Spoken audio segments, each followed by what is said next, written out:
Hi, everyone, and welcome to the special simulcast of the Neil Haley Show and the Love Is Podcast. I'm excited to welcome the host of the Love Is Podcast, Kim Sorrelle. Kim, how are you? And I know you're excited about our guest. I'm doing great, Neil. I am so excited about Josh Plasse. He is one of the most interesting, Josh, you are one of the most interesting people that I have ever read about or ever looked into. You were going to be a Navy SEAL like your dad, and now you're an actor. Instead of being in power, you're now an influencer.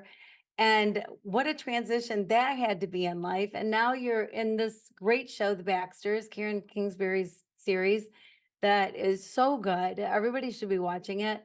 But Josh, I am a big fan, and I just think that you're just an amazing guy. You box, you run, you do so much.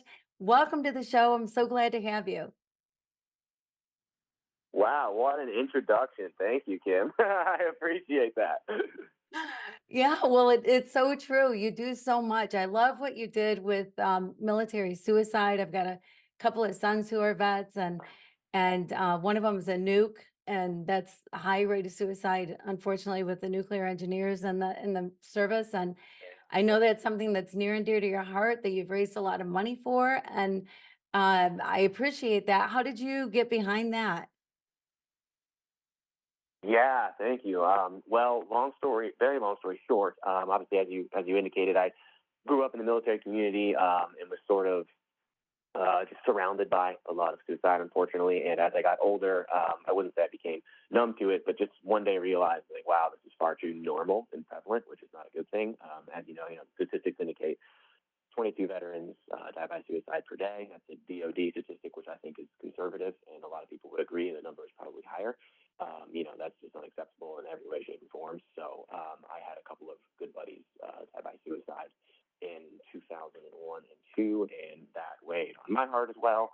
And so I ended up wanting to do Operation 22, obviously metaphoric for the number 22. And yeah, we were able to raise a lot of money, and ultimately, we ended up having just north of 1 million views actually cumulatively through all of our videos. So I'm really proud of what we did. And that's the thing. Being proud of what you've done, and how did you transition from there to acting? Not many people have taken that route, man. How did you do that transition? Yeah, yeah, no, I appreciate that. It's again a long, long one there, but the short version of it is I my father was a CEO, my grandpa was, like we just said earlier, the three-letter agency guy, and I was definitely following in those footsteps. And I actually spoke to an acting coach at Virginia Commonwealth University. I was studying Homeland Security and criminal justice at the time, and was just a bit too serious in my life. I ended up taking an acting class, and this was right after Golden Gloves.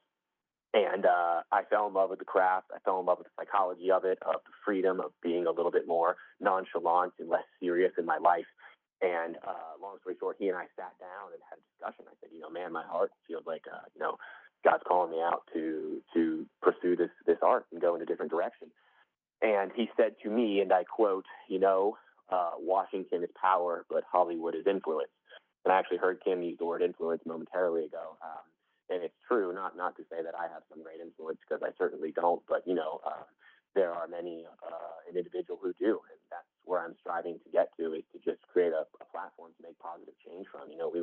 We were already able to raise so much awareness and money for veteran suicide, and there are other issues at hand that need dealing with. And not to sound like a cynic or a pessimist, because I'm certainly not, but it is my view that most folks in Hollywood aren't really doing enough about a lot of issues that matter. So that's really what I'm fighting for, man. Is I love the craft, I love the arts.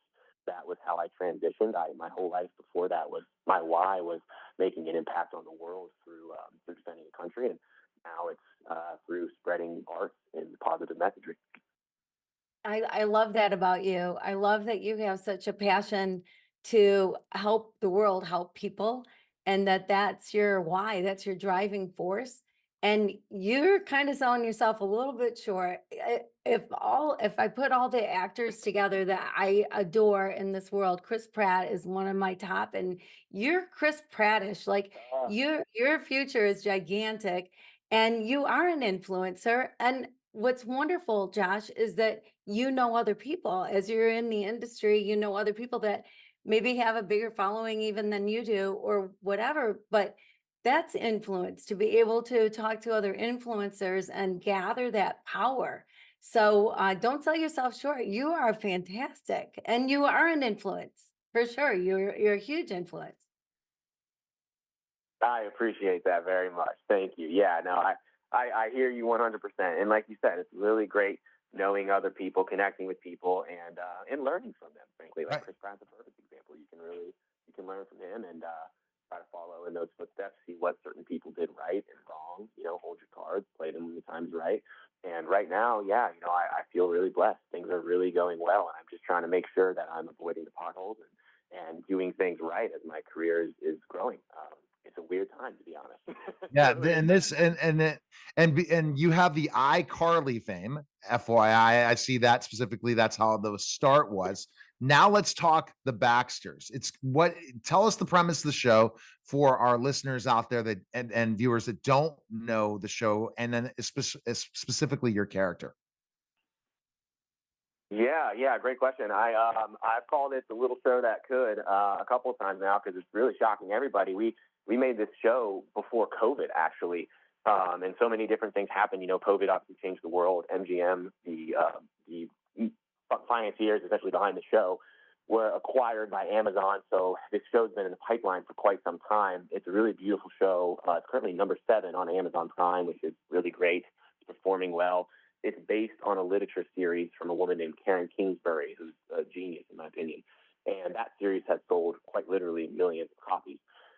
It's a really beautiful faith-based series, but it's actually, and I think the reason it's doing so well is it's quite different from most faith-based series in the sense that it's just not shying away from raw truths of the world. I mean, my character, for example, is a part of a church shooting, and someone dear to him is killed in the church shooting, which we've seen multiple times here in America over the last 10 years alone. And so, you know, I don't want to name specific examples, but there's a lot of faith-based content out there that's just like, oh, everything's so great and dandy, and you find the Lord, or whatever your religious sect is.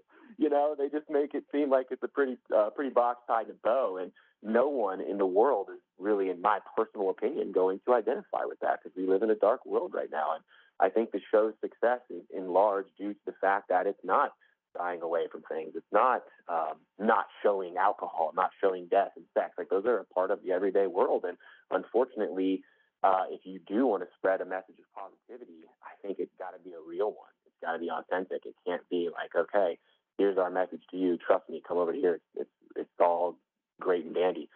So audiences have really responded well to the show. And my character in specific, as I noted earlier, he is a man of faith. He was born really privileged, actually, in a town in Indiana, Luke Baxter, to a family of 5. And he kind of had, you know, an easy way of things until he experienced some serious tragedy in his life. And when that happened, you know, he loses his faith. He has a personal crisis, you know, a long mental journey. And I thought that psychologically that was beautiful. It's what drew me to the character because that's real, that's authentic. And he, you know, ultimately, without spoiling the show, he ends up finding his way to a better path. And it's just a character that I really wanted to portray, and I'm glad that I did. Okay. Yeah, and you do such a great job of it, by the way. So good. Now Kim has a love question, and then I'll see if we have another question for you. But go ahead with the love question. I know he's gonna blow us away as he's blowing me away today. Yeah, by the way, Josh, your girlfriend is played by Cassidy Gifford, which I think is great too. But anyway, so Josh, I lived a year uh trying to figure out the true meaning of love. And the stuff that I found out just blew my mind. I used 1 Corinthians 13, love is patient, love is kind, etc., and worked on one word or phrase a month. And I was in Haiti most of the time I did it. And love to me is so different than anything that I was ever taught. But love is big everywhere, right? And I'm wondering, with your passion, with your compassion, with everything that you're doing, where does love play a role in what you do in life? Oh man, can we get an extra 10 minutes? No, that's a tough one. I mean, okay, I'll say a couple things. So I'll say 2 quick things. Number one, it plays a role in everything that I do. Not in the sense of, oh, look at me, just in the sense that I try to always act out of love, and I fail at that every day. We all do, if we're being honest with ourselves. But if you are grounded in something, whether that be the Lord, whether that be something that you know is authentic love and holiness, or it's just a personal why for how you want to go out and affect the world, if you're grounded in a foundation that's real and that isn't going to get blown in the wind when things start going hard in life, then I think you're always going to operate out of a place of love, because, love is tough to define if we're talking about, marital love versus, love for your neighbor. If you're doing authentic good, your why is real, and you have a strong foundation in something that wants to help the world, not what the world can do for you, but what you can do for the world, then I think you're going to operate from a place of love. And that's where I try to live my life from. I actually have that written on a little slot on my whiteboard here that I look at every day. And of course, as I said, I'm the first to admit I fail at that. I lose my temper. I just screamed at my dog 10 minutes ago. but I try to operate from a place of love. And I think that's the first one. The second is, we talked about passionate love, marital love. It's like I've been with the same woman for 15 years. I met her when I was 14, where we've been married for 2 years. It's never broken up. We've done long distance while I was in Los Angeles and she was in Virginia. Obviously we've had our struggles, but it's an authentic love. And so she plays a huge part in my life. And our relationship plays a huge part in my life, trying to support one another, to grow one another as humans and in that love, and to create a family, a home, a place where, Fantastic. we're loved. And that's what it is to me. That's it. Awesome. Check out The Baxters, available now on Amazon Prime. Appreciate it, Josh. Thanks for stopping by, and it was a great conversation. Always, man. Thank you. Great to hear from you guys. You're welcome. So You're great. Thank listening you, Josh. to the special simulcast of the Neil Haley Show on the Love Is podcast, guys. Take care.